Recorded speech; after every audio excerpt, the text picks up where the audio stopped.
தேவனுக்கு முன்பாக கெட்டிடமாய் பாருங்கள். அவர் நாமத்தின் அவருடைய துதியின் மகிமை கொண்டாடுங்கள். தேவனை நோக்கி இந்த கிரியைகள் எவ்வளவு பயங்கரமாக இருக்கிறது, இந்த மகத்துவமான வலிமை நிமித்தம் உங்களுடைய சத்துக்கள் உங்கள் எச்சரிக்கை அடங்குவார்கள். பூமியின் மீது இருக்கும் உண்மை பணிந்து கொண்டு உண்மை துதித்து பாடுவார்கள். அவர்கள் உங்களுடைய நாமத்தை துதித்து பாடுவார்கள் என்று சொல்லுங்கள். தேவனுடைய செய்திகளை வந்து பாருங்கள். அவர் மனுபுத்திரரிடத்தில் நடத்திக்கும் கிரியைகளில் பயங்கரமானவர். கடலில் உயர்ந்த தலையாக மாற்றினார். ஆற்று கால்நடையாய் கடந்தார்கள். அங்கே அவரை கழிவுள்ளோம். அவர் தம்முடைய வலிமையினால் எதிரையும் அரசாகிறார். அவருடைய கண்கள் ஜாதிகளின் முகமாய் இருக்கிறது. ரோகிகள் தங்களை உயர்த்தாது இருப்பார்களாக. ஜனங்களே தேவனை சோதரித்து அவரை துதிக்கும் சத்தத்தை கேட்கப்படுகிறது. அவர் தம்முடைய கால்களை தன்னாட விடாமல் தம்முடைய ஆத்மாவை உயிரோடு வைக்கிறார். தேவனை எங்களை சோதித்து வெள்ளை குழம்புவது போல எங்களை குழம்பிட்டீர். எங்களை வழியில் அனுப்படுத்தி எங்களை ரத்தமான வார்த்தை நீர். மனுஷரை எங்களுக்கு தலையின் மேல் ஏறிக்கொள்ளும் பண்ணினீர். நீதியின் தண்ணீரின் தீயின் தண்ணீரில் கடந்து வந்தோ செழிப்பான விதத்தில் எங்களை கொண்டு வந்திருக்கிறீர். சர்வாங்க தகவல்களோடு இந்த ஆலயத்தில் பிரவேசிப்பேன். என் இக்கட்டில் நான் என் விடுதலை பெறுந்து என் வாய்நாள் சொல்லி என் பொருட்களை உமக்கு செலுத்துகிறேன். ஆட்டுக்கடாமை உங்களுடைய கொடுமையானவைகளை உமக்கு தகவலையும் காலைகளையும் சத்தியான கடாமையும் வழியிலே. தேவனுக்கு பயந்தவர்களே, நீங்கள் எல்லோரும் வந்து கேளுங்கள். அவர் என் ஆத்மாவுக்கு செய்ததை சொல்லுங்கள். அவரை நோக்கி என் வாயினால் கூப்பிட்டேன், என் நாவினால் அவர் புகழப்பட்டார். என் இருதயத்தில் அக்கிரம சிந்தை கொண்டிருந்தீர்களானால் ஆண்டவர் எனக்கு செவி கொடார். மெய்யாய் தேவன் எனக்கு செவி கொடுத்தார். என் ஜகத்தின் சத்தத்தை கேட்டார். ஜகத்தை தராமல்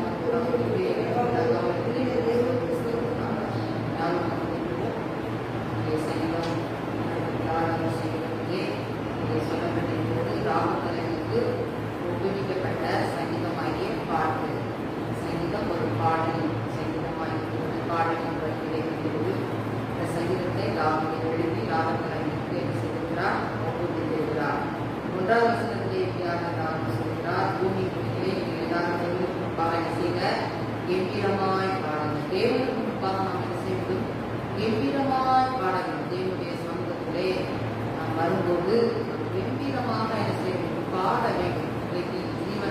ஜீவனில்லாத தேவனுக்கு முன்பதாக என்ன செய்கிறார்கள்? ஜனங்கள் கம்பீரமாய் பாடுகிறார்கள், கம்பீரமாய் ஆராதிக்கிறார்கள். ஆனால் அந்த ஆண்டவர் இயேசு கிறிஸ்து நமக்காகவே என்ன செய்திருக்கிறார்? ஜீவனை தந்திருக்கிறார். ஆனால் அந்த தேவனுக்கு முன்பதாக நாம் எப்படி செய்ய வேண்டும்? கம்பீரமாய் அவரை என்ன செய்ய வேண்டும்? பாடி துதித்து ஆராதனை செய்ய வேண்டும். தாவீது பாருங்க, எல்லா சூழ்நிலைகளிலும் அவர் கம்பீரமாய் பாடி கர்த்தரை ஆராதித்தார். எல்லா சூழ்நிலைகளும் நாடு மேற்கும்போது நான் சரி, ரசனாய் இருந்த போதிலும் சரி, எல்லா சூழ்நிலைகளிலும் கர்த்தரை கம்பீரமாய் பாடி துதிக்கிற ஒரு ஆராதனை வீரராய், ஒரு துதி செலுத்துகிற ஒரு வீரனாய் அவர் காணப்பட்டார். இன்றைக்கு தேவனுடைய பிள்ளைகளை நீங்கள் கர்த்தரை அப்படிப்பட்ட ஆராதிக்கிறீர்களா? கர்த்தரை துதிக்கிறீர்களா? உங்கள் வீட்டில் இருந்தாலும் கர்த்தரை எப்பொழுது துதித்து கொண்டிருக்கிறீர்களா? பாடிக்கொண்டிருக்கிறீர்களா?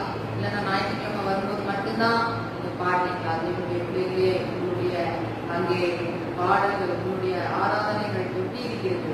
உங்களுடைய ஜீவியம் எப்படி இருக்கிறது? தாவீது சொல்கிறார், கர்த்தருக்கு முன்பதாக நீங்கள் கம்பீரமா என்ன செய்யுங்க?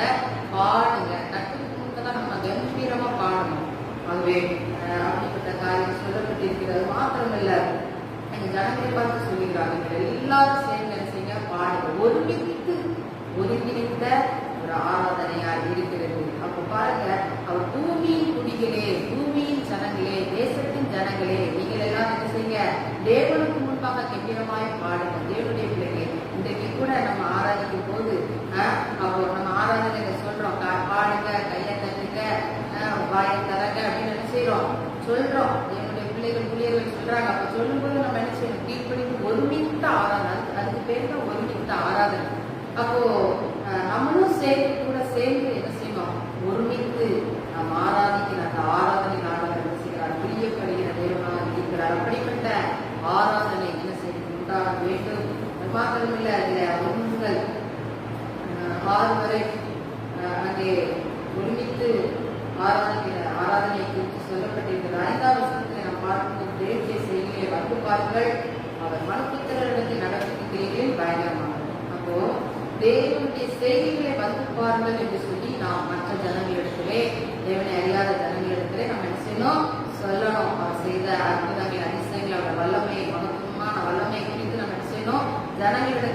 சொல்லணும். நீங்களும் வந்து பாருங்க, எனக்கு அற்புதம் செய்த தேவன் உங்களுக்கு அற்புதம் செய்வார். என்னை விடுவித்த பாவத்திலிருந்து என்னை விடுவித்த தேவன், வியாதியிலிருந்து என்னை விடுவித்த தேவன் உங்களுக்கு என்ன செய்வார்? அற்புதம் செய்வார். நீங்க வந்து பாருங்களேன் அப்படின்னு சொல்லி என்ன செய்யணும்? நம் ஜனங்களை அழைக்க வேண்டும். வந்து பாருங்கள் என்று சுவிசேஷங்களை சொல்ல வேண்டும். அந்த யோவான் எழுதின சுவிசேஷம் 4ஆம் அதிகாரம் 29ஆம் வசனத்திலே அங்கே சமாரியான ஸ்திரியை குறித்து நாம் பார்க்கிறோம். அங்கே சமாரியான ஸ்திரியை ஆண்டவர் சந்திக்கும் போது ஆண்டவர் அவருடைய காரியங்களை குறித்து தீர்க்க தரிசனமாய் அவருடைய வாழ்க்கை வரலாறை குறித்து சொன்னபோது அவள் மிகவும் அசந்து போனாள், மிகவும் அதிர்ந்து போனாள். தேவனுடைய பிள்ளைகளே, அவர் சொன்ன அந்த வார்த்தையை கேட்டு அவள் ஊருக்குள்ளே கடந்து சென்று நீங்கள் வந்து பாருங்கள். ஒரு மனுஷன் அவர் என்ன செஞ்சார்? என்னுடைய கதை அப்படியே சொன்னாங்க.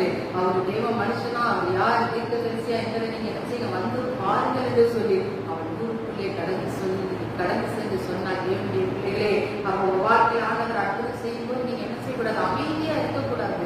எத்தனையோ நன்மைகளை நம்ம ஆண்டவரத்துல பெற்றிட்டும் நம்ம அப்படியே நன்றி கேட்டாக்குள்ள நம்ம அமைதியா நம்ம இருக்கிறோம், வாய்களை மூடிக்கொண்டு. அப்படி அல்லாதபடி எத்தனையோ நன்மைகளை செய்த அந்த தேவனை நம்ம என்ன செய்யணும்? துதிக்கணும், மனதார துதிக்கணும். நீங்க எந்த அளவுக்கு மனதார நீங்க இதுவரை செஞ்ச நன்மைகளை நினைச்சு மனதார துதிக்கிறீங்களோ, அதுக்கப்புறம் ஆண்டவர் உங்களுக்கு என்ன செய்வார்? மெய்யாகவே உங்களுக்கு இன்னும் அதிகமான காரியங்களை செய்வார், இதிலும் அதிகமான காரியங்களை செய்வார். அப்ப நம்ம என்ன செய்யறோம்? அநேக நேரங்களில் நன்மையை பெற்றுட்டு நம்ம அமைதியா இருக்கிறோம், அநேக நேரங்கள் அமைதியா இருக்கிறோம். கர்த்தரை என்ன செய்யறதுல? துதிக்கிறதுல, முழுமனதை ஆராதிக்கிறதுல, ஜெபிக்கிறதுல, நிறைய காரியங்கள் நம்ம என்ன செய்யறதுல? செய்கிறது இல்ல. அப்போ நம்ம மனதார துதிக்கிறோம். செய்த நன்மைகளை என்ன செய்ய? ஜனங்களுக்கு அறிவித்து துதித்து அவரை நம்ம என்ன செய்ய வேண்டும்? ஆராதிக்க வேண்டும். ஆகவே சமாரிய ஸ்திரீ எப்படி அவர் ஜனங்களிடத்திலே சொன்னாரோ அதே போல இன்றைக்கு நாமும் கர்த்தருடைய செய்திகளை நாம் என்ன செய்யணும்? ஜனங்களுக்கு விவரித்து நாம் சொல்ல வேண்டும். அது மாத்திரமல்ல, 7வது வசனத்திலிருந்து 12வது வசனத்தை வரை அங்கே சோதனை நாட்களை குறித்து நாம் பார்க்கிறோம். ஒரு மனுஷனை ஆண்டவர் சோதிக்கிறதுக்கு அவர் என்ன செய்கிறார்? ஆண்டவர் என்ன செய்கிறார்? நீதிமான தேவனுடைய பிள்ளைகள் அநேக நேரங்களில் என்ன செய்கிறார்? சோதிக்கிறார். சோதனை மூலமாய் சோதித்து குணமிட்டு அவனை என்ன செய்கிறார்? உத்தமனா என்கிறதை குறித்து ஆண்டவர் என்ன செய்கிறார்? பார்க்கிறார். அப்பா யோபுவை ஆண்டவர் சோதித்தார். அப்போ ஆண்டவர் சொல்றார், உத்தமன் சன்மார்க்கன் என்று சொல்லி யோபுவை குறித்து ஆண்டவர் என்ன செய்கிறார்? சாட்சி கொடுக்கிறார். அந்த சோதனைக்கு அந்த யோபு என்ன செஞ்சான்? ஜெயம் பெற்றார். இன்றைக்கு தேவனுடைய பிள்ளைகளே, இன்னைக்கு ஸ்கூல் பிள்ளைங்களா இருந்தாலும் சரி, காலேஜ் பிள்ளைங்களா இருந்தாலும் சரி, அவங்களுக்கு எல்லாம் ஒரு நாள் என்ன செய்வாங்க? பரீட்சை என்று சொல்லி ஒண்ணு வைப்பாங்க. இந்த வருஷம் ஃபுல்லா என்ன படிச்சிருக்கிறா, எந்த அளவுக்கு புரிஞ்சிருக்கு அப்படின்னு தெரிவதற்காக அவங்க எல்லாருக்குமே என்ன செய்வாங்க? ஒரு பரீட்சை வைப்பார்கள். இந்த பரீட்சையில அந்த பிள்ளைங்க, எந்த பிள்ளைங்க நல்லா படிச்சு எழுதுன்னு அந்த பிள்ளைங்க நல்லா மார்க் எடுத்து பாஸ் ஆகும். சில பிள்ளைங்க படிக்காதபடி இருக்கும்போது, சில பிள்ளைங்களுக்கு சரியான ஒரு ஞானம் இல்ல, மறதி இப்படிப்பட்ட காரியங்கள் இருக்கும்போது அந்த பிள்ளைங்களால என்ன செய்ய முடியாது? வெற்றி பெற முடியாது. அப்படிப்பட்ட ஒரு சூழ்நிலை இருக்கிறப்போ அந்த காரியம், அந்த சோதனை அந்த பரீட்சை வைக்கும் போது அந்த பிள்ளைங்க அதில் என்ன செய்யறாங்க? பரீட்சை எழுத தேர்ச்சி பெறுகிறவங்களா இருக்கிறாங்க. தேவனுடைய பிள்ளைகளே, இன்னைக்கு ஆண்டவராகிய இயேசு கிறிஸ்து கூட நம்மளை அநேக நேரங்களே அவர் என்ன செய்கிறார்? சோதிக்கிறார். இன்னைக்கு ஆபிரகாமை கூட ஆண்டவர் சொன்னார், 100 வயது ஆனந்த ஆபிரகாமுக்கு பிள்ளை இல்லாத இருக்கும்போது 100வது வயதுல ஆண்டவர் என்ன செய்தார்? ஆபிரகாமுக்கு ஈசாக்கை கொடுத்து அந்த ஈசாக்கை சொல்றாரு, நீ மோரியா தேசத்தை கொண்டு என்ன செய்ய படியுது என்று சொல்லி சொல்றார். மிகவும் வேதனையான ஒரு வார்த்தையா இருந்தாலும் கூட தன்னுடைய வார்த்தைக்கு அவன் கீழ்ப்படுத்தனா இருந்தான் என்று சொல்லி நாம் பார்க்கிறோம். இது ஒரு சோதனை. ஆபிரகாமுக்கு வந்து சோதனை. பெற்றுக்கொண்ட அந்த ஆசீர்வாதத்துக்கு எதிராக ஒரு போராட்டம் வந்த போதிலும் கூட அவன் என்ன செய்தார்? கர்த்தர் மேல ஆணித்தரமான விசுவாசமும் அன்பும் வைத்திருந்தபடினாலே அந்த சோதனையை அவன் என்ன செய்தான்? ஜெயித்தார். தேவனுடைய பிள்ளைகளே, நீங்க சோதனையை ஜெயிக்க வேண்டும். அது மாத்திரம் யோசிப்போட வாழ்க்கையில கூட நம்ம பார்க்கலாம். சகோதரர்கள் எல்லாம் அவனுக்கு விரோதமா என்ன செஞ்சாங்க? இருந்தாங்க, பொறாம கொண்டு இருந்தாங்க, அதை கொண்டு குழியில போட்டாங்க. ஆனாலும் கூட அவனை எகிப்து தேசத்திற்கு அவன் விற்கப்பட்டான். அது பின்பதாக சிறைச்சாலையில் அடைக்கப்பட்டான். சிறையின் வாசகத்திலே அவன் இருந்த போதிலும் கூட ஆண்டவர் அவனோடு கூட இருந்தார். தேவனுடைய பிள்ளைகளே, அப்புறம் அவனோட முடிவு என்ன ஆயிடுச்சு? யோசேப்பு ஒரு நாளிலே எகிப்து தேசத்துக்கு அரசனான ராஜாவா என்ன செய்தான்? மாறிவிட்டான். குழியிலே தூக்கி போடப்பட்ட அவனை, சிறை கைதியாய் செல்லப்பட்ட அவனை ஆண்டவராகிய இயேசு கிறிஸ்து ஒரு ராஜாவாய் மாற்றினார். பாருங்க, அந்த சோதனை அவன் பொறுமையா சகிச்சான். அந்த குழியில தூக்கி போடப்பட்ட அனுபவம், சிறையிலே போடப்பட்ட அந்த அனுபவம், அடிமைத்தனத்தின் வாழ்வு, இதெல்லாம் அந்த சோதனை நினைச்சுன்னா சகித்தான். தேவனுடைய பிள்ளைகளை இன்னைக்கு நம்ம வாழ்க்கையில் அநேக சோதனைகள் வரும்போது நம்மளால என்ன செய்ய முடியல, சகிக்க முடியல, அந்த சோதனையை ஏற்றுக்கொள்ள முடியல. நம்மளோட வாழ்க்கையில எல்லாமே நல்லா இருந்தா நம்ம சந்தோஷமா இருக்கலாம். சோதனை வரும்போது மட்டும் நம்ம என்ன செய்யறோம், கர்த்தரை முறுமுறுக்கிறோம். அந்த சோதனையை நம்ம ஏற்றுக்கொள்கிறது கிடையாது. சோதனை அதிகமாய் வரும்போது அநேகர் என்ன செய்யறாங்க, பின்வாங்கி விடுறாங்க. அந்த சோதனையை ஜெயிக்கிறவர்களுக்கு பலன் இல்லை. தேவனுடைய பிள்ளைகளே, நாம் சோதனைகளை ஜெயிக்கிறவர்களா நாம் காணப்பட வேண்டும். அந்த 10வது வசனத்துல தாவீது சொல்கிறார், தேவனே எங்களை சோதித்து வெள்ளியை புடமிடுகிறது போல எங்களை புடமிட்டு. ஆகவே தேவனுடைய பிள்ளைகளே, கிறிஸ்தவ வாழ்க்கையாக நமக்கு ஒவ்வொருவருக்கும் ஆண்டவர் ஒரு சோதனை வச்சிருக்கிறார், ஒரு டெஸ்ட் வச்சிருக்கிறார். கண்டிப்பா எல்லாரும் அந்த சோதனை வழியா போய் தான் ஆக வேண்டும். அந்த சோதனை வழியா நம்ம என்ன செய்யணும், கடந்துதான் செல்ல வேண்டும். அந்த சோதனையிலே நம்ம என்ன செய்ய வேண்டும், ஜெயிக்கிற ஜனங்களை நாம் மாற வேண்டும், ஜெயம் பெற்ற ஜனங்களை நாம் மாற வேண்டும். வேதத்தின் பக்தர்கள் எல்லாம் எப்படி சாத்தானை ஜெயித்தார்களோ, சோதனையை ஜெயித்தார்களோ, ஆண்டவராகிய இயேசு கிறிஸ்து கூட சோதனையை ஜெயித்தார்னு சொல்லி நம்ம பார்க்கிறோம். அப்போ நம்மளும் அப்படிப்பட்ட சோதனையை நம்ம செய்ய வேண்டும், ஜெயிக்க வேண்டும். சோதனையை ஜெயிக்கணும்னா நமக்கு என்ன வேண்டும், கர்த்தருடைய வசனம் வேண்டும், கர்த்தருடைய ஆயுதம் வேண்டும், ஜெபம் வேண்டும்.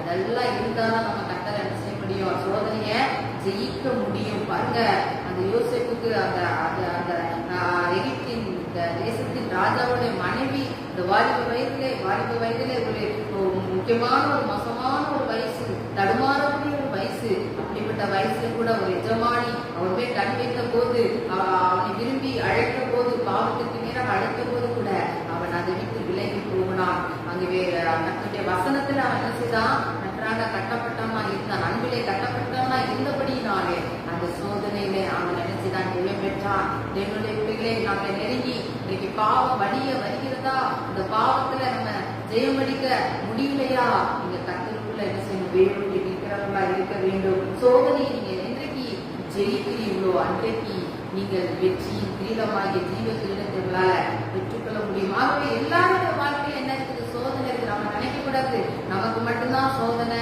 எனக்கு மட்டும்தான் சோதனை, எனக்கு மட்டும்தான் பிரச்சனை. எல்லார் வாழ்க்கையிலையும் என்ன இருக்குது, சோதனை இருக்குது, டெஸ்ட் இருக்குது, பரீட்சை இருக்குது. அப்ப அந்த வழியாக தான் நம்ம என்ன செய்யணும், போகணும். அது அப்போ நம்ம ஜெயிக்கணும். ஒவ்வொரு சோதனையும் ஜெயித்து, ஒவ்வொரு அழைகளையும் தாண்டி நாம் என்ன செய்ய வேண்டும், இலக்கை நோக்கி கடந்து செல்கிற ஜனமா இருக்க வேண்டும். 12வது வசனத்திலே இப்படியாக தாவீது சொல்கிறார், மனுஷனை எங்கள் தலையின் மேல் ஏறிக்கொண்டு தீயின் தண்ணீரை தடுத்து செழிப்பான இடத்துல எங்களை கொண்டு விட்டு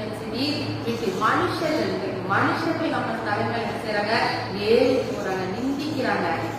சொந்த ஜனங்கள், சொந்த மக்கள், சொந்த சில நேரங்கள கணவன், சில நேரங்கள மனைவி, சில நேரங்கள பிள்ளைங்க, இப்படிப்பட்ட காரியங்களை நம்மள சொந்த ரத்தங்கள் நம்மளை படித்து பேசும்போது, விரோதமா எழுதி நிற்கும் போது நம்முடைய இருதயம் எல்லாம் மனசுகிறது கைக்கு போட்டிருந்தது. தேவனுடைய பிள்ளைகளே, எனக்கு இயேசு கிறிஸ்து ஜனங்களுக்கு அற்புதம் எவ்வளவோ செஞ்சாரு.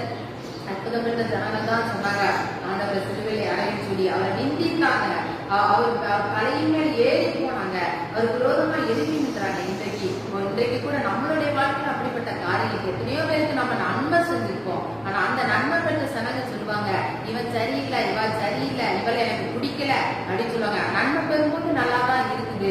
ஆனா ஒரு நாளிலே அவர்கள் என்ன செய்கிறார்கள், மாறி விடுகிறார்கள். இந்த உலகத்தில் எல்லா ஜனங்களும் அப்படிதான் இருக்கிறாங்க. தேவனுடைய பிள்ளைகளே, அக்காவா இருக்கட்டும், அண்ணனா இருக்கட்டும், தம்பியா இருக்கட்டும், ஏன் சில நேரம் பெற்றோர்கள் கூட அப்படிதான் இருக்கிறாங்க, பச்சபாதமா நடக்கிறாங்க. அவங்க கூட அப்படிதான் என்ன செய்யறாங்க, மாறி விடுகிறாங்க. அன்றைக்கு எப்படி ரெபேக்காள் அங்கே ஏசாவை வெறுத்து யாக்கோபை அவனை என்ன செய்தான், சிநேகித்தது போல இன்றைக்கும் அப்படிப்பட்ட காரியங்கள்லாம் உலகத்துல இருக்குது. தேவனுடைய பிள்ளைகளே, அப்படிப்பட்ட பாதை வழியாக நம்ம கடந்து செல்ல வேண்டியது. இது கர்த்தர் அனுமதிக்கிறார். இந்த அனுமதியை நம்ம என்ன செய்யணும், அன்புடன் ஏற்றுக்கொண்டு அந்த வேதனையோடு நம்ம நடத்தப்படும் ஒரு நாளிலே ஆண்டவர் உயர்ந்த ஸ்தானத்திலே, உன்னத ஸ்தானத்திலே அவர் நிறுத்தி நம்மை அழகு பார்க்கிற தேவனா இருக்கிறார். அப்ப மனுஷர்கள் உங்க தலைமையில ஏறி பண்ணக்கூடிய நாட்கள், காலங்கள், எத்தனையோ நாட்கள்ல நமக்கு விரோதமா பேசியிருப்பாங்க. ஒண்ணு இல்லைன்னா ஒண்ணு இல்லைன்றாங்க, ஆசீர்வாதம் வந்துட்டு பெரிய ஆளாயிட்டாங்கிறாங்க. இந்த மாதிரி பேசக்கூடிய உலகங்கள், ஒருக்கணிக்கக்கூடிய காரியங்களா இருக்கிறது. தேவனுடைய நிந்திக்கிற காரியங்கள், எது செஞ்சாலும் குற்றம், நல்லதே செஞ்சாலும் அது குற்றம். இப்படிப்பட்ட காரியங்களை குற்றம் சாட்டி உங்கள் தலையின் மேல் சத்துருக்கள் ஏறி செல்கிறார்களா? தேவனுடைய பிள்ளைகளே, உன் சத்துருக்கள் இச்சகம் பேசி அடங்குவார்கள். அங்கே 3வது வசனத்தில் சொல்லப்பட்டது போல அவங்களுக்கு விரோதமாய் சத்துருக்கள் எவ்வளவு நாள் தான் நிந்திச்சிட முடியும்? இந்த பூமியில வாழ்ற எவ்வளவு நாள் தான் சத்துரு நிந்திக்க முடியும்? ஒரு குறிப்பிட்ட நாள் நிந்திப்பா, அதுக்கப்புறம் அவன் ஓடி போய்வாங்க, அவர்கள் அடங்கி கொள்வார்கள். அவை தலைமை ஏறி போக தீ தண்ணீரை பாருங்க, தீ எவ்வளவு கொடூரமான ஒரு காரியம், பயங்கரமான சூடு, ஒரு புகை பாருங்க. சாத்ராக் மேஷாக் ஆபேத்நேகோ என்ன செஞ்சாங்க? தீயில போட்டாங்க, ஆனா அவங்க ஒண்ணுமே சேதப்படுத்தல. இன்றைக்கும் அப்படிப்பட்ட ஒரு நெருக்கத்தின் பாதை வழியாக நீங்க செதுகிறீர்களா? தண்ணீரின் அனுபவம், கடக்க முடியாத ஆழம், மூழ்கக்கூடிய அப்படிப்பட்ட ஆழத்தின் வழியாக தேவனுடைய பிள்ளைகளை நீங்க கடந்து செல்கிறீர்களா? ஆண்டவராக இயேசு கிறிஸ்து உங்களுக்கு செழிப்பான இல்லத்தை கொண்டு வந்தவங்களை விடுகிற தேவனாய் இருக்கிறார். அப்போ இப்படிப்பட்டதான மனுஷருடைய நிந்தை, அவமானம், தீ தண்ணீர் போன்ற அனுபவங்கள் நம்ம வாழ்க்கையில நம்ம இல்லைன்னா நம்ம என்ன செய்ய மாட்டோம்? கர்த்தரை நம்ம தேட மாட்டோம். இப்படிப்பட்ட அனுபவங்கள் நமக்கு வருவது அப்ப நல்லதுதான். அப்ப நம்ம தேவனுடைய சமூகத்துல நம்ம என்ன செய்கிறோம்? நம்ம முறையிடுகிறோம். அண்ணாவுடைய வாழ்க்கையில நிந்தனை, சக்கலத்தில் நிந்திக்கிறா, பயங்கரமா கொடுமைப்படுத்துறா, நிந்தனை அவளால தாங்கவே முடியல. கர்த்தருடைய சமூகத்துல வந்து அவருடைய நிந்தனை, அவமானம் எல்லாத்திலையும் அவன் என்ன செய்யறான்? சொல்ற வாழ்க்கையில் இப்படிப்பட்ட நிந்தை இருக்கு, அவமானம் இருக்கப்பா, நீ கண்ணீரத்தோட எனக்கு ஒரு அற்புதம் செய்யுங்கன்னு சொல்லி ஆண்டவரோடு அவருடைய காரியத்தை சொல்லி அவர் மன்றாடும் போது ஆண்டவர் நிச்சயமாக அவருக்கு இறைஞ்சி என்ன செய்தார்? ஒரு சாம வேலை கொடுத்தாருன்னு சொல்லி பார்க்கிறோம். பாருங்க, அப்படிப்பட்ட நிந்தனை வழியாக அப்ப அவ அந்த அளவுக்கு அந்த வெளிநாள் அவளை துக்கப்படுத்தின போது நிந்தித்தபடினால தேவனுடைய சமூகத்துக்கு வாரா. இதே அவன் நிந்திக்காம சந்தோஷமா நல்லா வச்சிருந்தா தேவனுடைய சமூகத்தில் இந்த அளவுக்கு வாசித்திருப்பாளா? தேவனுடைய பிள்ளை இன்றைக்கு நம்ம வாழ்க்கையில இப்படிப்பட்ட துன்பங்கள் வருவது நல்லது. ஏன்? ஆண்டவங்களை அவரோடு நெருங்கி இருக்க முடிக்காத இப்படிப்பட்ட பாதைகளை சில நேரங்களில் ஏற்படுத்துகிறார். அப்ப நம்ம ஒன்றை புரிந்து கொள்ள வேண்டும். நம்ம வாழ்க்கையில ஏன் தொடர்ந்து துன்பம் வருது? ஏன் தேவ துன்பம் போகவே மாட்டேங்குது? ஆண்டவர் உங்களிடத்தில் எதிர்பார்க்கிற ஒன்றே ஒன்றுதான், நீங்க அவருடைய சமூகத்துக்கு வரணும். அதுக்குதான் அவங்க துன்பம் அவங்களை விட்டு போக மாட்டேங்கி. நீங்க எவ்வளவு ஜெபம் பண்ணாலும், நீங்க எவ்வளவு எதிர்பார்த்தாலும் கிடைக்காத காரணம் நீங்க அவருடைய சமூகத்தில் இருக்க வேண்டும் என்பதை ஆண்டவர் விரும்புகிறார். தேவனுடைய பிள்ளைகளே, இன்றைக்கு ஆண்டவர் உங்களுக்கு சொல்லுகிற காரியம் அதுதான். நீங்க அவருடைய சமூகத்துல காத்துக்கணும். அநேகர சில அதாவது ஆண்டவருடைய சமூகத்துல பேதுரு யோவான் என்ன செஞ்சாங்க? கூட இருந்தாங்க, கூடயே இருந்தாங்க, 5 சீஷர்களா இருந்தாங்க. அப்ப அவர்களை தனித்து ஜெபம் பண்ணாங்க. ஆண்டவர் அவர்களை கூட்டிட்டு தான் என்ன செஞ்சார்? ஜெபம் பண்ணாரு. அதே போல ஆண்டவர் சில எத்தனையோ மக்கள் பூமியிலே ஜனங்கள் இருந்தாலும், தேவனுடைய பிள்ளைகளா இருந்தாலும், ஒரு சில மக்களை ஆண்டவர் மிகவும் அதிகமா நேசிக்கிறார். அவர்களிலும் மிகவும் அதிகமா நேசிக்கிறபடினால் அவர் எதிர்பார்க்கிற காரியம், என் மகன் என் சமூகத்துல என்ன செய்யணும்? அமர்ந்திருக்கணும், இந்த சத்தத்தை கேட்கணும், என்கிட்ட பேசிக்கிட்டே இருக்கணும், அவர் எதிர்பார்க்கிறார். ஆகவேதான் அநேக நேரங்களிலே வாசலுக்கு நமக்கு என்ன செய்திருக்கிறது? அடைக்கப்பட்டதாக இருக்கிறது. இன்றைக்கு ஒப்பு கொடுங்க, என் வாழ்க்கையில் இப்படிப்பட்ட ஆசீர்வாதங்கள் அடைக்கப்பட்டிருக்கிறது, இப்படிப்பட்ட வேதனை நீங்க மாட்டேங்குது. ஆண்டவர்களுக்கு எதிர்பார்க்கிற காரியம் அவர் சமூகத்துக்கு வா, அவர் சமூகத்துக்கு வா, அதுதான் எதிர்பார்க்கிறாரு. செழிப்பான இடம் எதுல இருக்கு? தேவனுடைய சமூகம். தேவனுடைய சமூகத்துல இருந்து செழிப்பான இடம் வேற எதுவும் இல்ல, வேற தேசம் அல்ல, அவருடைய சமூகம் தான். அவருடைய சமூகத்துக்கு ஆண்டவர் கொண்டு வந்து விடுகிற தேவனா இருக்கிறார். நீங்க அவர் சமூகத்துக்கு வாங்க. எவ்வளவு பிரச்சனை தலைக்கு மேல வெள்ளம் போனா கூட அநேகர் இன்றைக்கு ஒப்பு கொடுத்து தேவனுடைய சமூகத்துக்கு வர்றதில்ல. அந்த வெள்ளத்துல மரத்தை அழிச்சுட்டா கூட பரவாயில்லன்னு வைராக்கியமாய் கடின இருதயமா இருக்கக்கூடிய எத்தனையோ ஜனங்கள் இருக்கிறார். விட்டு கொடுக்கிறதே இல்லை, கடின இருதயம். ஆண்டவர் எத்தனையோ முறை அழைக்கிறாரு, எத்தனையோ முறை அழைக்கிறாரு, நான் உன்னை நேசிக்கிறேன், சமூகத்துக்கு வா, இப்படி செய் அப்படி செய். எத்தனையோ தேவ ஆலோசனை, தேவனுடைய வார்த்தை வந்தா கூட நம்ம இறங்குறதே இல்லை, விட்டு கொடுக்கறதே இல்லை. எத்தனை வருஷம் அப்படி இருக்க போகிற தேவனுடைய பிள்ளைகளே, ஆண்டவர் உங்களுக்கு எதிர்பார்க்கிற காரியம் அந்த சமூகத்துல நீ இரு, அவரை தேடு, அவரை கூப்பிடு. அதுதான் ஆண்டவர் எதிர்பார்க்கிற மரியாதை. எப்படி தேவனுடைய சமூகத்துல இருந்தாலும் அதே போல ஒரு சில தேவனுடைய பிள்ளைகள் ஆண்டவர் அந்த மாதிரி எதிர்பார்க்கிற தேவனுடைய பிள்ளைகளே, அவர் அப்படிப்பட்ட திருப்பி உங்களுக்கு கொடுத்திருக்கிறார். எல்லாருக்கும் அல்ல, ஒரு சிலராகிய பிள்ளைகளுக்கு ஆண்டவர் ரசிக்கிறார். அப்படிப்பட்ட காரியங்களை அவர் தருகிறார். ஆகவே சில நேரங்களில் சில காரியங்கள் நமக்கு என்ன செய்யுது? நீங்க அதை செய்து பாருங்க, நீங்க செய்து பாருங்க, தேவ சமூகத்தில் இருந்து பாருங்க, அவரை நேசிச்சு பாருங்க, அவர் கூட இருந்து பாருங்க. நீங்க உலக மக்களோட இருக்காதீங்க, உலக ஜனகத்தோட இருக்காது, தேவனோட சமூகத்தில் நீங்க இருங்க. அப்படி இருக்கும்போது நீங்கள் காக்கிற, நீங்கள் கேட்பதை விட ஆண்டவர் ரெட்டிப்பான நன்மை ஆசீர்வாதத்தை தந்து ஆண்டவர் என்ன செய்வார்? அவங்களை உயர்த்துவார். அப்ப அநேக நேரங்கள் நம்ம அதான் செய்யறதில்ல. நம்ம சொல்றோம், பிரச்சனையே தான் சொல்றோம், எனக்கு இந்த பிரச்சனை என்னை விட்டு போகவே மாட்டேங்குது, நான் ஏதோ ஜெபம் பண்ணிட்டேன், எனக்கு போகவே இல்ல, நீ கணுக்கால நின்று கூப்பிடுற, அதனால உனக்கு அற்புதம் நடக்கல. நீ ஆழத்துக்கு வா, நீ ஆழத்துக்கு வா. ஆண்டவன் ஆழத்துக்கு கூப்பிடுறார். தேவனுடைய பிள்ளைகள் நீ ஆழத்துக்கு வரும்போது ஆண்டவன் உனக்கு ஒரு செழிப்பை வைத்திருக்கிறார், செழிப்பை வைத்திருக்கிறார். இன்றைக்கு வர உன்னால செழிப்பை பார்க்க முடியலையா, நன்மையை பார்க்க முடியலையா, வாழ்க்கை வனாந்தரமா இருக்குதா, நீ ஆழத்துக்கு வா. ஆண்டவன் எதிர்பார்க்கிற காரியம் ஆழத்துக்கு வா, நீ சமூகத்துக்கு வா அப்படின்னு சொல்லி அந்த எதிர்பார்க்கிறாவே. செழிப்பான இடம் தேவனுடைய சமூகம் மட்டுமே. இன்னைக்கு நம்ம நினைக்கிறோம் நிறைய பணம் வச்சிருந்தா, பெரிய வீடு வச்சிருந்தா அதுதான் செழிப்பு அல்ல. ஆண்டவர் சொல்றாரு ஐஸ்வர்யா பார்த்து, இன்றைக்கு நீ சேர்த்துது, இன்றைக்கு ஆண்டவருடைய வருகை வந்தா, ஆண்டவர் ஜீவனை எடுத்துட்டா நீ எங்க போக, நீ சேர்த்தது யாருடைய கேட்கிறாரு. நம்ம நினைக்கிறோம் பூமியில வீடு வாசல் சொத்து சுகம் இருந்தாதான் பெரிய ஆள். இல்ல, ஒண்ணுமே இல்லாட்டாலும் ஆண்டவர் உனக்குள்ள இருந்தா நீதான் பெரிய ஆளு. பணக்காரர்கிட்ட நீதான் பெரிய ஆளு. ஏன்னா ஆண்டவர் உனக்கூட இருக்காரு, அதுதான் நீதான் பெரிய ஆள். பிள்ளைகளே, அப்ப ஆண்டவர் எதிர்பார்க்கிற சொத்து பணம் பொருள் அல்ல. அதற்காகவே ஓடுகிற ஜனங்களா நாம் இல்லாதபடி தேவ சமூகத்திலே காத்திருந்து ஜெபிக்கிறவா, அந்த சமூகத்திலே இருக்கிற அந்த சித்தத்தை செய்கிற அந்த சித்தம் என்ன என்பதை நம்ம அறிந்து செயல்பட வேண்டும்.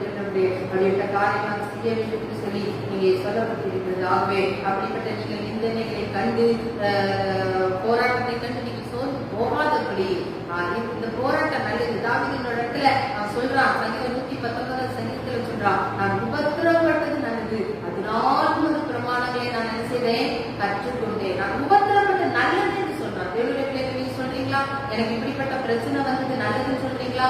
இப்படிப்பட்ட வரட்டு சொல்றாமா? இல்ல, நம்ம சொல்றோம் உபத்திரம் போராட்டம் எனக்கு இப்படி வந்துட்டு நான் இப்படி ஆயிட்டேன், எப்படியோ இருந்தனா இப்படி ஆயிட்டேன் அப்படி சொல்றோம். இதெல்லாம் நல்லது. சில நேரங்கள் ஆண்டவர்களை உடைத்து உருவாக்குவதற்கு அப்படிப்பட்ட பாதைகளை ஆண்டவர் வைத்திருக்கிறார். ஆகவே ஆண்டவர்களை உடைக்கும் போது அதை உடைப்பதற்கு நாம் என்ன செய்யணும், ஒப்பு கொடுக்க வேண்டும்.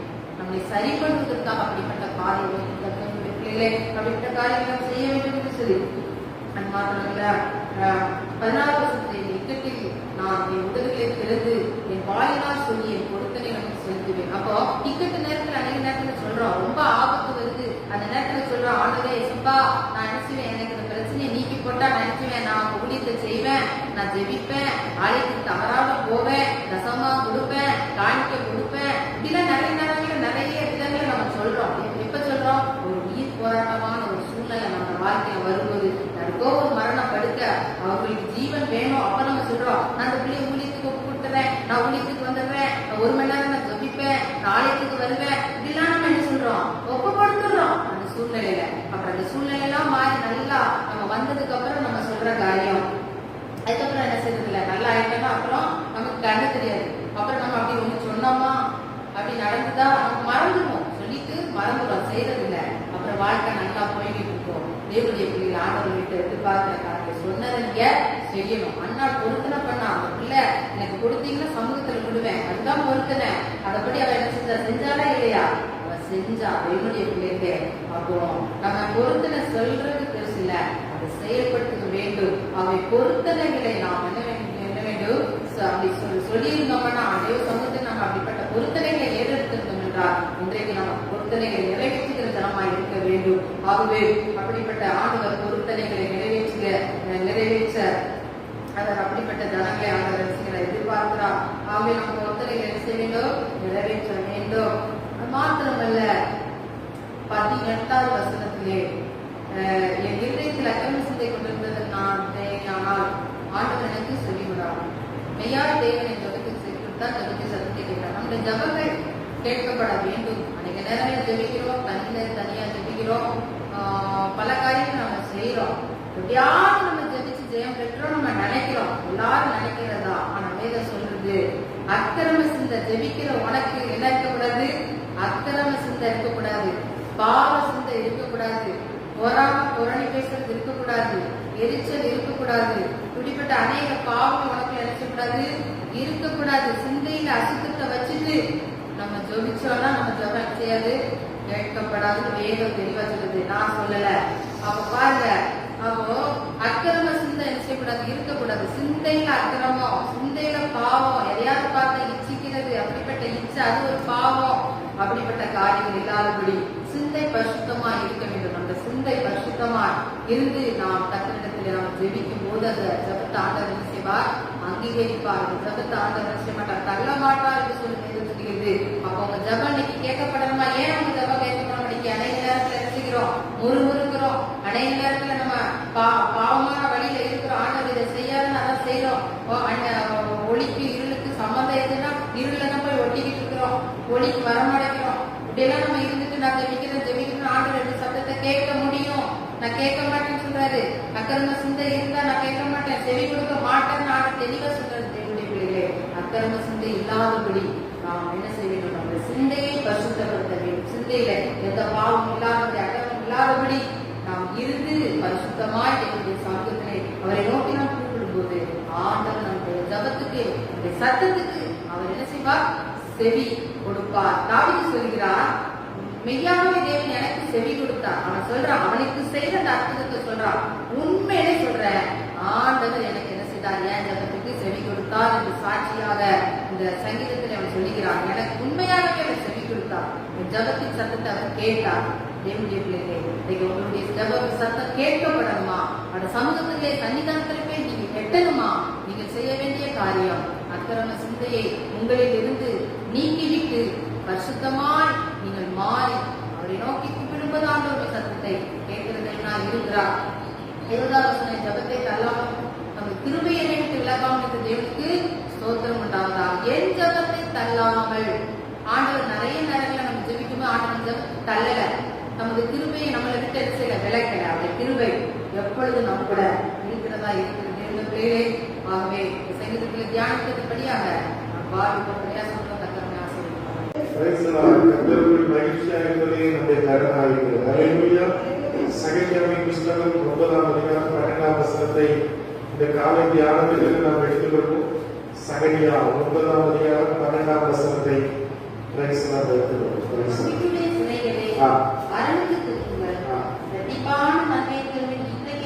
ஆமென். 1099ஆம் பக்கம் எல்லாம் எடுத்துக்கொள்வோம்.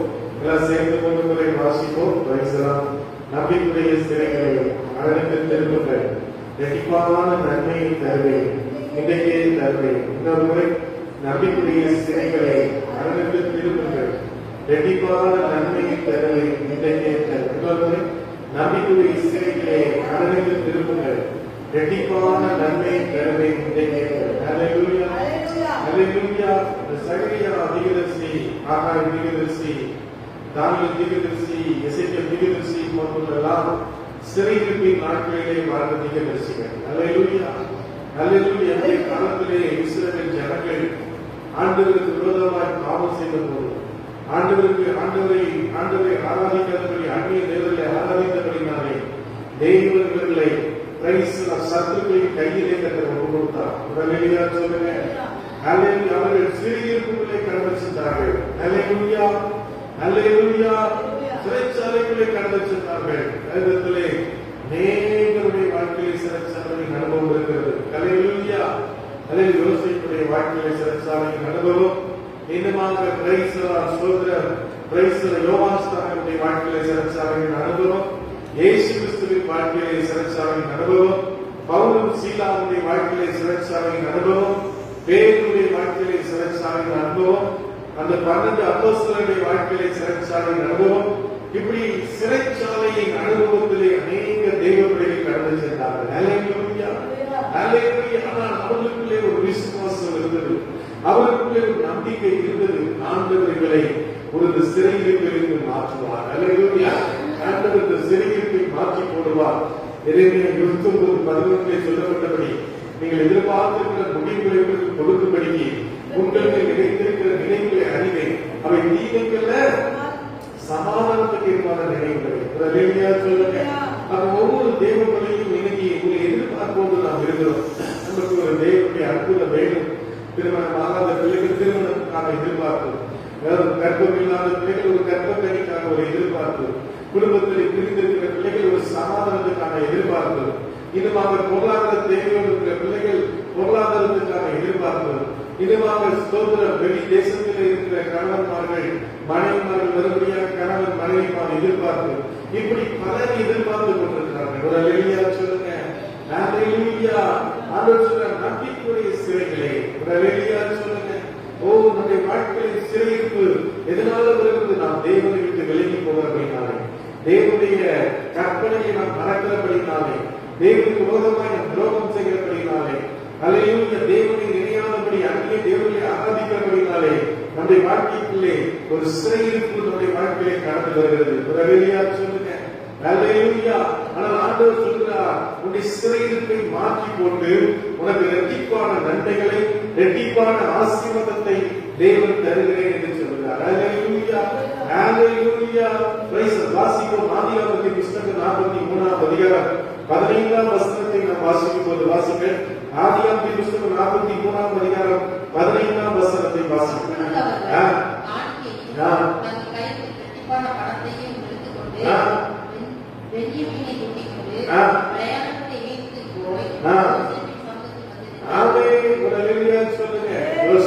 வாழ்க்கையிலே சொந்த சகோதரர்கள் அவனை பகைத்து அவனை கொலை செய்ய நினைத்து அவனை குழியிலே தூக்கி போட்டு மீதியானுடைய கையிலே ஒப்பு கொடுத்து அவனை நினைச்சிட்டார்கள், விற்று விட்டார்கள். அல்லேலூயா. அவன் செய்த தவறு என்ன? ஒரு சொப்பனம் பார்த்தேன் என்று சொல்றான். ஒரு அல்லேலூயா சொல்லுங்க. ஒரு சொப்பனம் பார்த்ததுக்காக அவனுடைய வாழ்க்கையை அவனை நினைத்தார்கள், விற்று போட்டார்கள். அல்லேலூயா. அவனை கொலை செய்ய நினைத்தார்கள். அவனுடைய வாழ்க்கையை வேதனைக்கு மேல வேதனை, சிறைச்சாலையின் அனுபவம், அவனுடைய வாழ்க்கையை கஷ்டங்களோடு அவன் நடந்து கொண்டிருந்தான். ஏனாண்டவரே, இவ்வளவு பாடுகள், நான் எதுவும் தப்பு பண்ணலையே, நான் எதுவுமே தவறு செய்யலையே, ஏன் இவ்வளவு கஷ்டம், ஏன் இவ்வளவு பாடுகள், உண்மையாய் பின்பற்றுவதற்கு கிடைத்த பரிசாயிரு என்று சொல்லி ஒவ்வொரு நாளும் அழுது கொண்டிருந்தான். அல்லேலூயா. ஒரு நாளிலே சிறைச்சாலை கதவு தட்டப்பட்டது. அவனை குளிப்பாட்டி அவனை சபதம் பண்ணி அவனுக்கு புத்தாடைகளை உடுத்தி அவனை கொண்டு போனார்கள். யோசேப்புக்கு என்ன என்று தெரியவில்லை. அங்கே போய் நேராக பார்வோனிடத்தில் நிறுத்துகிறார்கள். ஒரு அல்லேலூயா சொல்லுங்க. அல்லேலூயா. பார்வோனை பார்த்து, என்னுடைய தேசத்திலே மந்திரவாதிகள், என்னுடைய தேசத்திலே பெரிய பெரிய அறிவியல் வல்லுநர்கள், வான சாஸ்திரிகள், இவர்களுக்கு தெரியாத வித்தையா இந்த யோசேப்புக்கு தெரிய போகிறது சொன்ன போது பார்வனுடைய சொப்பனத்தையும் அதற்கு உண்டான விளக்கத்தை கொடுத்த போது யோசேப்பு தேசத்திலே உயர்த்தப்படுகிறார். ஒரு அல்லேலூயா சொல்லுங்க. அப்போ தேவன் எதற்காக நம்முடைய வாழ்க்கையிலே இப்படி அனுபவிக்கிறார், எதற்காக இப்படி கஷ்டத்தை அனுபவிக்கிறார்? நமக்கு ஒரு பெரிய உயர்வை, நமக்கு ஒரு பெரிய ஆசீர்வாதத்தை கர்த்தர் வைத்திருக்கிறார். அல்லேலூயா. தேவன் நம்மிடத்தில் அன்பு கொண்டவர்களுக்கு ஒன்றின் பட்களை கண் காணவில்லை, காது கேட்கவில்லை, அது மனுஷனுடைய இருதயத்திலே தோன்றவில்லை என்று சொல்லி. அல்லேலூயா. இப்போது தேசத்திலே பஞ்சம் உண்டாகிறது. யோசேப்பு அவனுக்கு கற்றுக்கொண்ட ஞானத்தின்படி எகிப்து தேசத்திலே அவன் 7 வருஷம் பஞ்சத்தை மேற்கொள்ளும்படியாக தானியங்களை சேர்த்து வைத்திருக்கிறார். ஜனங்கள் பார்வனிடத்திலே வந்து தன்னுடைய நிலங்கள், தன்னுடைய சொத்துக்களை விற்று ஆகாரத்தை உண்டு அவர்கள் சாப்பிட்டுக் கொண்டிருந்தார்கள். இந்த நேரங்களிலே யாக்கோபுடைய குமாரனும் எகிப்து தேசத்திலே ஆகாரம் இருக்கிறது என்று சொன்ன உடனே அவர்கள் ஆகாரம் கொள்ள முடியாது என்று வருகிறார்கள். அல்லேலூயா. என்னுடைய சகோதரன் யோசேப்பு என்று தெரியாதபடி அவர்கள் யோசேப்பு அவர்களை பார்த்த உடனே அடையாளம் பண்ணிவிட்டார். தன்னை சிறு வயதிலே அபியூஸ் பண்ணினவர்கள், தன்னை தவறாக பயன்படுத்தினவர்கள், தன்னை கொலை செய்ய நினைத்தவர்கள், தன்னை குழியிலே தூக்கி போட்டவர்கள், தன்னை வெற்றவர்கள் என்பதை அறிந்து கொண்டான். அல்லேலூயா. அல்லேலூயா. இப்போது குடும்பத்தை பற்றி விசாரிக்கிறார்.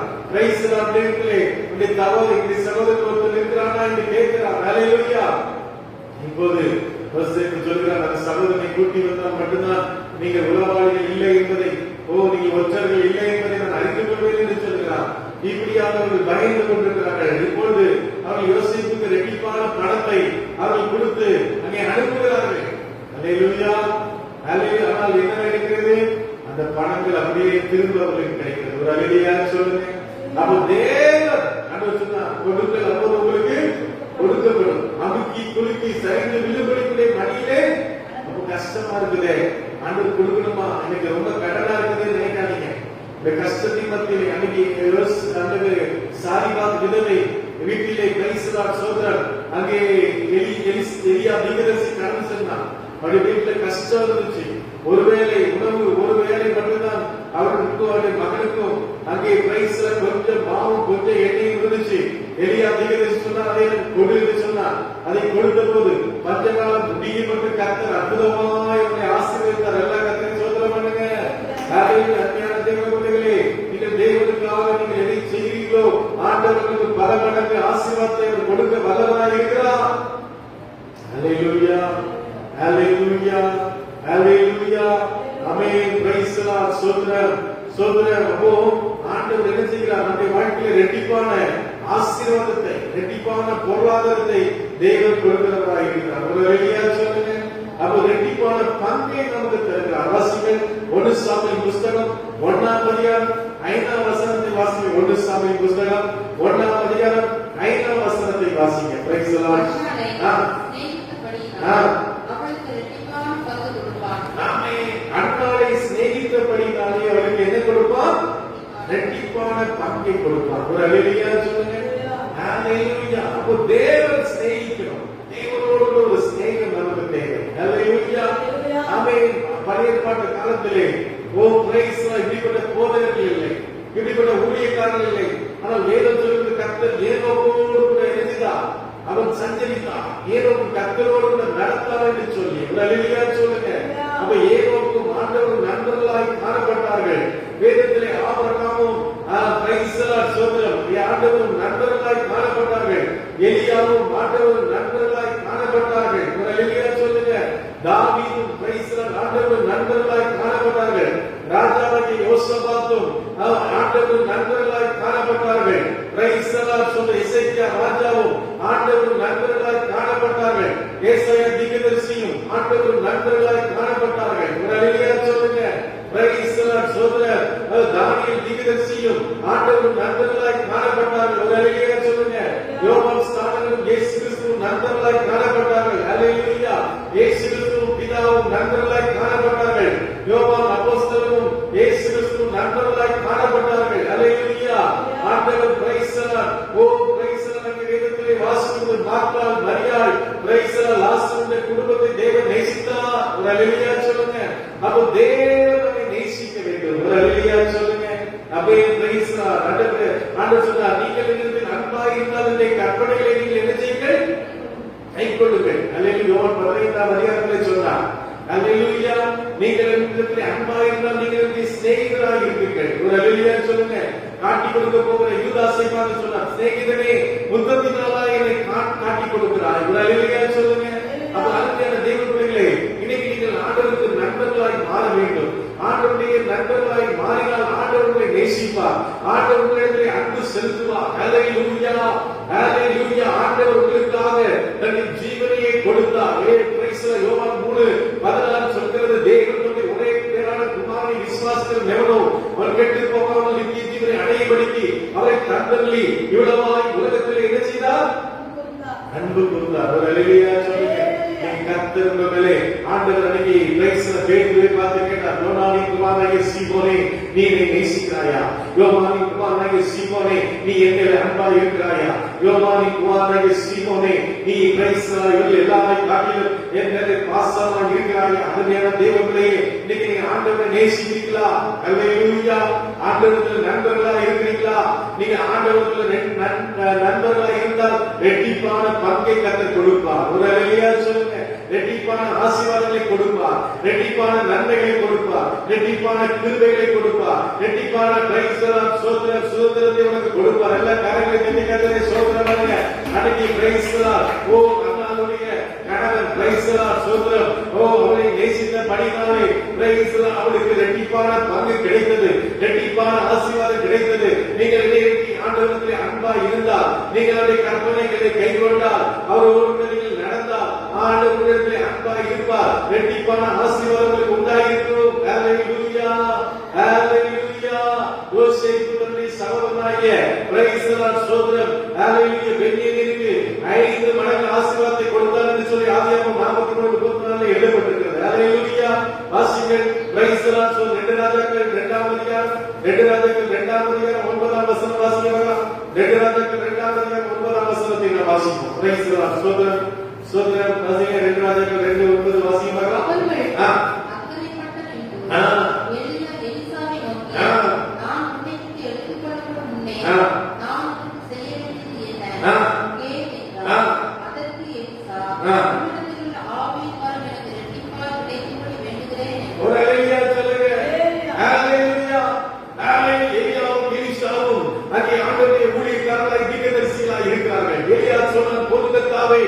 ஜீவனை எடுத்துக்கொள்ளும் என்று சொன்னார். ஆண்டவர் சொன்னார், இல்லை, இன்னும் சில ஆண்டுகளில் வாழ வேண்டும். ஓ பிரைஸ் தி லார்ட். இன்னும் பிரைஸ் தி லார்ட். சோதரர், நீ ஆகஸ்டிலே நீ என்ன செய்ய வேண்டும்? அஸ்திரிய பிரைஸ்லா என்ன செய்யணும்? அவனை நீ என்ன செய்ய வேண்டும்? அபிஷேகம் பண்ண வேண்டும். ஓ இன்னும் சாப்பாத்தின் குமாரனாகிய எலிசாவை அபிஷேகம் பண்ண வேண்டும் என்று சொன்னார். ஒரு அல்லேலூயா சொல்லுங்க.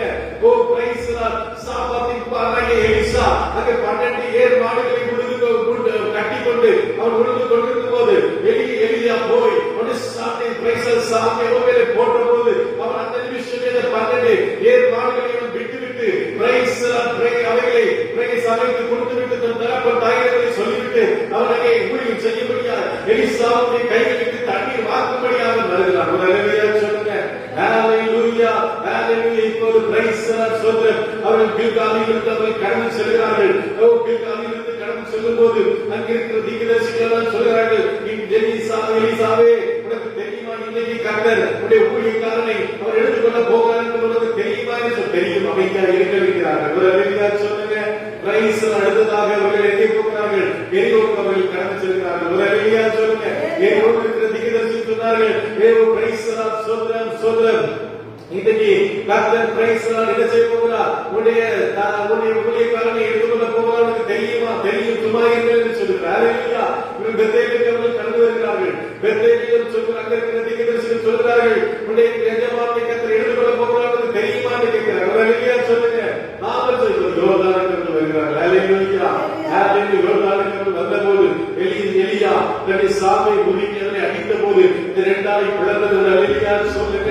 ஓ பிரைஸ்லா அருமையான தேவர்களே, ஓ உன்னுடைய பிரச்சனை மத்தியிலே, ஒரு போராட்டத்தின் மத்தியிலே, ஓ ஆண்டவர் உனக்கு அபிஷேகத்தின்படி ஆண்டவர் உனக்கு வல்லமையை பிரைஸ்லா உனக்கு கொடுத்த கிருபைகளை ஓ உன்னுடைய போராட்டத்தை நீ அடித்த போது ஓ அது இரண்டாய் பிளந்து போகும். அல்லேலூயா சொல்லுங்க. யோசுவாவின் நாட்களிலே பிரைஸ்லா ஓ பிரைஸ்லா என்ன நடந்தது? அங்கிருந்த பிரைஸ்லா ஆசாரியர்கள் ஓ பிரைஸ் உடன்படிக்கை பெட்டி எடுத்துக்கொண்டு ஓ தன்னுடைய கால்களை வைத்த போது நடந்த காரியம் என்ன? அந்த யோர்தான் இரண்டாக பிரிந்தது. எல்லாம் வாயில திறந்து கர்த்தரை ஸ்தோத்திரம் பண்ணுங்க. வாயில திறந்து கர்த்தரை ஸ்தோத்திரம் பண்ணுங்க. வாயில திறந்து கர்த்தரை ஸ்தோத்திரம் பண்ணுங்க. இன்னைக்கு கர்த்தர் பிரைஸ் உனக்கு விரோதமாக இருக்கிற பிரச்சனைகள், உனக்கு விரோதமாக இருக்கிற போராட்டங்கள், உனக்கு விரோதமாக இருக்கிற காரியங்களை இரண்டாய் பிளக்க வல்லவராக இருக்கிறார். ஹalleluya. யோர்தானிலே வந்து நின்று கொண்டிருக்கும் போது ஓ பிரைஸ்லா கையா கேட்கிறார், உனக்கு என்ன வேண்டும்? உனக்கு என்ன வேண்டும் என்று கேட்டபோது அல்லேலூயா சொல்லுங்க. எனக்கு வீடோ காரோ பணமோ சொத்தோ எது வேண்டாம், உங்களுக்கு அபிஷேகம் எனக்கு ரெட்டிப்பாய் வேண்டும். அல்லேலூயா சொல்லுங்க. ஹalleluya. தேவ பிள்ளையே, இன்னைக்கு உனக்கு தேவனுடைய அபிஷேகம், உனக்கு தேவை பணமோ பொருளோ சொத்தோ ஓ இந்த தேவை எல்லாம் அழிந்து போகும். தேவனுடைய அபிஷேகம் பிரைஸ்லா துவங்களை குறிக்கிறது, கட்டுகளை உடைக்கிறது.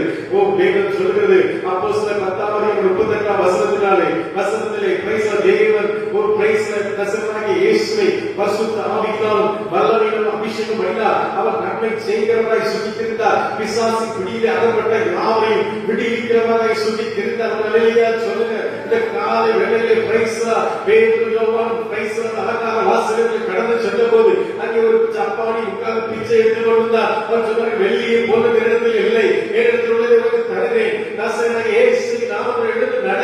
அல்லேலூயா சொல்லுங்க. பேதுருவை கொண்டு போய் சிறைச்சாலையில் வைத்திருந்தார்கள். ஓ பிரைஸ்லா சபையார் ஊக்கத்தோடு ஜெபித்தார்கள். ஓ தூதன் இறங்கி வந்து ஓ பேதுருவை கட்டுகள் எல்லாவற்றையும் உடைத்து அவனை பிரைஸ்லா 4 காலம் வரைக்கும் அவனை வென்று வந்து அவனை வெளியே கொண்டு போய் விட்டு அவன் ஜெபிக்கிற இடத்தில் அவனை போக முடியாத உதவி செய்தார். அல்லேலூயா. இந்த காலை வேளையிலே இருக்கிற அபிஷேகம், உனக்குள்ள இருக்கிற வல்லமை, உனக்குள்ள இருக்கிற கிருபைகள், உனக்குள்ள இருக்கிற நாட்டுடைய அபூர்வ சக்திகள், ஓ உனக்குள்ளமாய் இருக்கிற மந்திர கட்டுகள், உனக்குள்ளமாய் இருக்கிற பில்லிசுனி ஆவிகள், உனக்குள்ளமாய் எழுந்திருக்கிற சத்து வைத்திருக்கிற எல்லா கெட்டங்களையும் உடைத்து உன்னை முன்னோக்கி கொண்டு செல்வதாக காணப்படுகிறது. அல்லேலூயா சொல்லுங்க. அல்லேலூயா ஹalleluya. அது உங்களுக்கு பாதுகாப்பை தருகிறதா இருக்கிறது. 1 சாமுவேல் 24:6 பிரைஸ்லா சோதரம் சோதரம் சோதரம் ஓ அன்னைக்கு ஓ பிரைஸ்லா தாவீதும் அவருடைய பிரைஸ்லா அவருடைய ஓ காவலனாகிய அபிஷாகி இருக்கும்போது சாவுல் வந்து பிரைஸ்லா இருக்கிறான். அப்போ சொன்னா அவன் 2 வெட்டா வெட்டாம ஒரே வெட்டா வெட்டட்டான்னு சொல்லும் போது அவன் சொல்கிறான், தாவீது தேவன் அபிஷேகம் பண்ணிக்கிற மேலே கையை போட மாட்டேன். அல்லேலூயா சொல்லுங்க. அப்போ தேவனுடைய அபிஷேகத்தை பாதுகாக்கிறதா இருக்கிறது. அல்லேலூயா சொல்லுங்க. பகலிலே வெயிலாகிலும் இரவிலே நிலவாகிலும் உன்னை என்ன செய்வதில்லை, சேதப்படுத்துவதில்லை. ஏன்னா ஒவ்வொரு அபிஷேகம் இருக்கிறது, உன்னை பாதுகாக்கிறது. உன்னை சத்துரு போடுகிற திட்டங்கள், உன்னை எதிராளி போடுகிற திட்டங்கள் எல்லாவற்றையும் உன்னை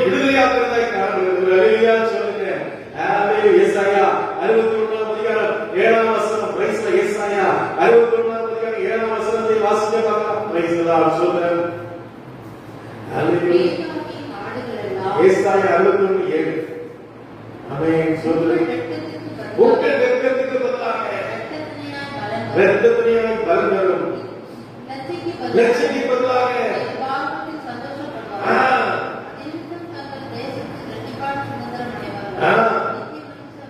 வெட்கத்துக்கு பதிலாக ஒரு அல்லேலூயா சொல்லுங்க. இன்னைக்கு நம்முடைய வாழ்க்கையில எப்படி இருக்கிறது சொல்லுங்க. ஒரே வெட்கம், ஒரு அல்லேலூயா சொல்லுங்க. ஒரே அவமானம், ஒரு அல்லேலூயா சொல்லுங்க. அநேக பரிசுகள், அநேக வேதனைகள், கணவனால், பிள்ளைகளால், மனைவியால், குடும்பத்தால், உற்றார் உறவினர்களால், விசுவாசிகளால், ஊழியக்காரர்களால் நமக்கு அவமானம், ஒரு அல்லேலூயா சொல்லுங்க.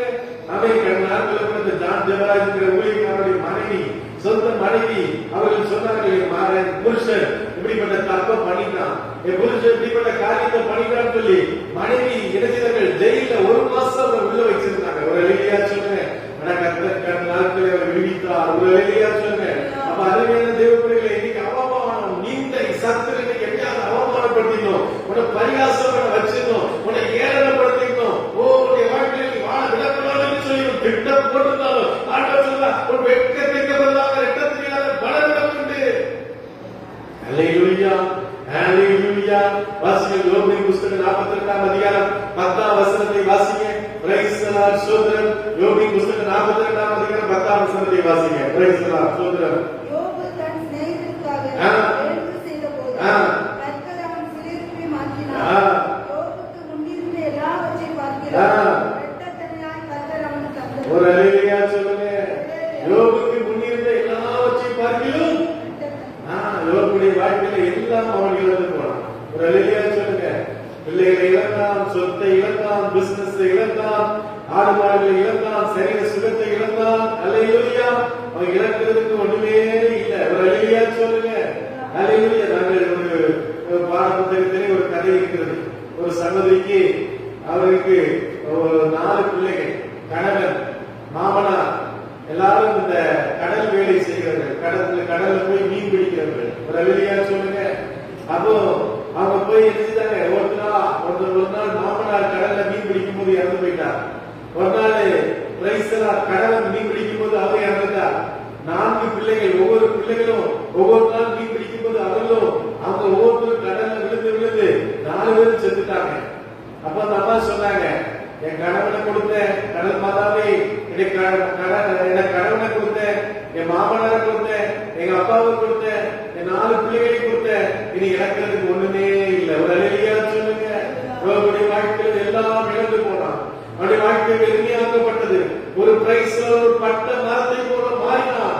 ஓ பிரைஸ் நண்பர்கள் வந்து சொன்னாங்க, யோபுவே நீ குற்றம் செய்திருப்பாய், நீ அநியாயம் செய்திருப்பாய், நீ தேவனுக்கு விரோதமான காரியத்தை செய்திருப்பாய் என்று சொல்லி அவனை வேதனைப்படுத்தி அவனை பரிகாசம் பண்ணி அவனை அங்கலாய்க்க வைத்தார்கள். ஆனால் யோபு சொன்னார், என் மீட்பர் உயிரோடு இருக்கிறார். அல்லேலூயா. யோபு பிரைஸ் என் மீட்பர் உயிரோடு இருக்கிறார் என்று சொல்லி பிரைஸ் அந்நிய கண்கள என்னை கண்களே காணுகிற ஒரு விசுவாசம், ஒரு நம்பிக்கை அவனுக்கு இருந்தது. ஒரு அல்லேலூயா சொல்லுங்க. இந்த காலையிலே ஆண்டவர் சொல்லுகிறார், உன்னுடைய நம்பிக்கை எல்லாம் மற்று போனாலும், உன்னுடைய விசுவாசம் எல்லாம் குறைந்து போனாலும் பயப்படாதே, நான் உன்னோடு கூட இருக்கிறேன். அல்லேலூயா, அல்லேலூயா. தேவர்களே, ஆண்டவர் என்ன செய்கிறார்? வெட்கத்துக்கு பதிலாக இரட்டத்தனையான பங்கு. ஒரு அல்லேலூயா சொல்லுங்க. Praise the Lord. அவருடைய வாழ்க்கையிலே கர்த்தர் அவமானத்துக்கு பதிலாக, நிந்தைக்கு பதிலாக கர்த்தர் ஆசீர்வாதங்களை கொடுக்கிறார். ஒரு அல்லேலூயா சொல்லுங்க. இன்னைக்கு இயேசுவே சொல்றது போல வெட்கத்துக்கு பதிலாக இரட்டத்தனையான பலன் வரும். தன்னுடைய நீதிக்கு பதிலாக தன்னுடைய பாதத்திலே சந்தோஷப்படுவார்கள். நித்திய மகிழ்ச்சி அவர்களோடு இருக்கும். அல்லேலூயா. கடைசியாக நாம் வாசிக்கிறோம் 1 தீமோத்தேயின் புத்தகம் பிரைஸ் தி லார்ட் 5ஆம் அதிகாரம் 17. 1 தீமோத்தேயு 5:17. Praise the Lord. 2 தீமோத்தேயு 2:20. 2 தீமோத்தேயு 2:20.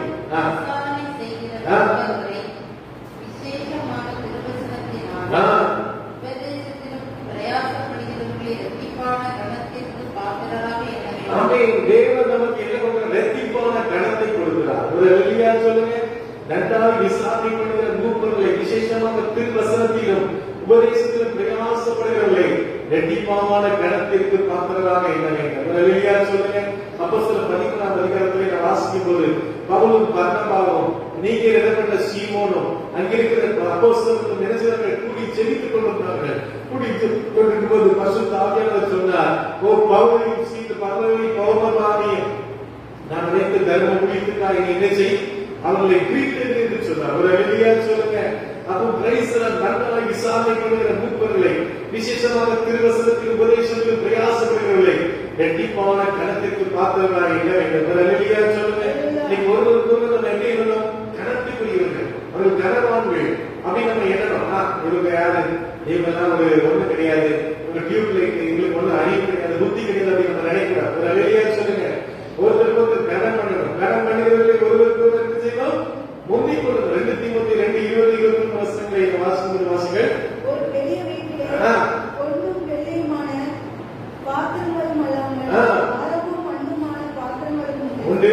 அவைகளில் சில கணத்திற்கும் சில கனவீனத்திற்கும் அவைகளில் சில கனத்திற்கும் சில கனவீனத்திற்கும் ஒருவன் இவைகளை விட்டு தன்னை சுத்திகரித்துக் கொண்டார். சுத்திகரித்துக் கொண்டார். அவன் பரிசுத்தமாக்கப்பட்டதோ எஜமானுக்கு உபயோகமானதோ எந்த நற்கிரியிலும் ஆயத்தமாக்கப்பட்டதோ அவனை கணத்துக்குரிய பாத்திரமாக இருக்கிறார். வீட்டில் என்ன இருக்குது, பொன்னும் வெள்ளியுமான பாத்திரங்கள் இருக்கிறது. அல்லேலூயா.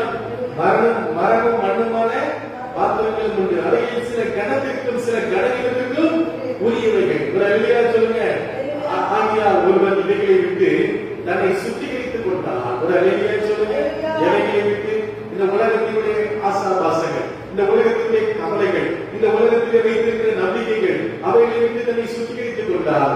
ஓ அவன் பரிசுத்தமாக்கப்பட்டதும் எஜமானுக்கு உபயோகமான எந்த நற்கிரிக்கு ஆயத்தமான கடத்துக்குரிய பாத்திரமாக இருப்பான். ஒரு அல்லேலூயா சொல்லுங்க.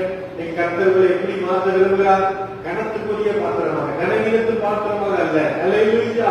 இயேசுவின் வாழ்க்கையில் வந்துட்டாலே நீங்க எப்படி மாறுவீங்க, கணத்துக்குரிய பாத்திரம். இயேசு கிறிஸ்து ஒரு நாளிலே அவர் ஒரு கழுதையிலே அவர் என்ன செய்தார், ஏறி வந்தார். ஒரு அல்லேலூயா சொல்லுங்க. உடனே என்ன நடந்துச்சு, எல்லாரும் மேல் வஸ்திரங்களை கழட்டி இடமாக அதில் போட்டு ஆண்டவருக்கு பிரைஸ் எல்லாம் இந்த சிவப்பு கம்பள வரவேற்பு என்று சொன்னாங்க. ஒரு அரசியல் தலைவர் என்னுடைய தேசத்துக்கு போகும்போது அவர் நினைச்சவங்க சிவப்பு கம்பளம் வச்சு அவருக்கு கொடுக்கிற மரியாதை, அதை போல அன்னைக்கு கல்விக்கும் இயேசு கிறிஸ்துவுக்கு ஒரு மரியாதை கிடைச்சது. என்ன கிடைச்சது, ஓ பிரைஸ் தன்னுடைய வஸ்திரங்களை எல்லாம் போட்டு கிளைகளை பிடித்துக் கொண்டு தாவீதின் குமாரனுக்கு ஓசன்னா என்று சொல்லி அன்னைக்கு ஆண்டவரை மகிமைப்படுத்தினார்கள். ஆண்டவருக்கு மட்டுமல்ல அந்த கழுதைக்கும் ஒரு மகிமை கிடைத்தது. அல்லேலூயா சொல்லுங்க. அருமையான தேவனுடைய இன்னைக்கு தேவனுடைய ஒரு கணத்துக்குரிய பாத்திரமாய் பயன்படுத்த விரும்புகிறார். எஜமானுக்கு அந்த பாத்திரமாய் கர்த்தர் பயன்படுத்த விரும்புகிறார். ஒருவேளை சொல்லியிருக்கிறார், நீ கனவீனமான பாத்திரம், நீ எதற்கு உதவாத பாத்திரம், நீ புரோஜனமற்ற பாத்திரம், ஓ பிரைஸ் நீ எதுக்கு லாய்க்கு சொல்லியிருக்கலாம். ஆனா கர்த்தர் சொல்றார், நீ ஒரு கனமான பாத்திரம். அல்லேலூயா சொல்லுங்க. நீ எனக்கு பிரியமான பாத்திரம். அல்லேலூயா சொல்லுங்க. இன்னைக்கு கர்த்தர்களை பயன்படுத்த விரும்புகிறார். அருமையான தேவர்களே, இன்னைக்கு ஆண்டவர் உங்களுக்கு ஆசீர்வாதங்களை தர விரும்புகிறார். ஆண்டவர் உங்களுக்கு நன்மைகளை தர விரும்புகிறார். நம்பிக்கையுடைய சிறைகளே, நம்பிக்கையுடைய விசுவாசிகளே, நம்பிக்கையுடைய சபையே, நீ ஆண்டவருடைய விசுவாசமாய் இருப்பாயானால், இன்னும் அவரை நம்புவாயானால், இன்னும் அவருக்குள்ளே வளருவாயானால், ஆண்டவருடைய ஆசீர்வதிக்க வல்லவராய் இருக்கிறார். வெட்டிப்பாக 4 மடங்கு 100 மடங்கு